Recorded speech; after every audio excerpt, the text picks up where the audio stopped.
After watching Project Farm, I bought myself one of these nice Neikos.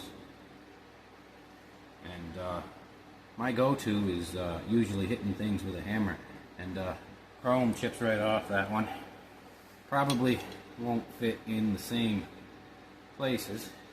And I've been hitting my DeWalt with a hammer for years, dropping it, beating on it, and really all I've done is wear the coating off it. I don't have as much hope for the Neiko.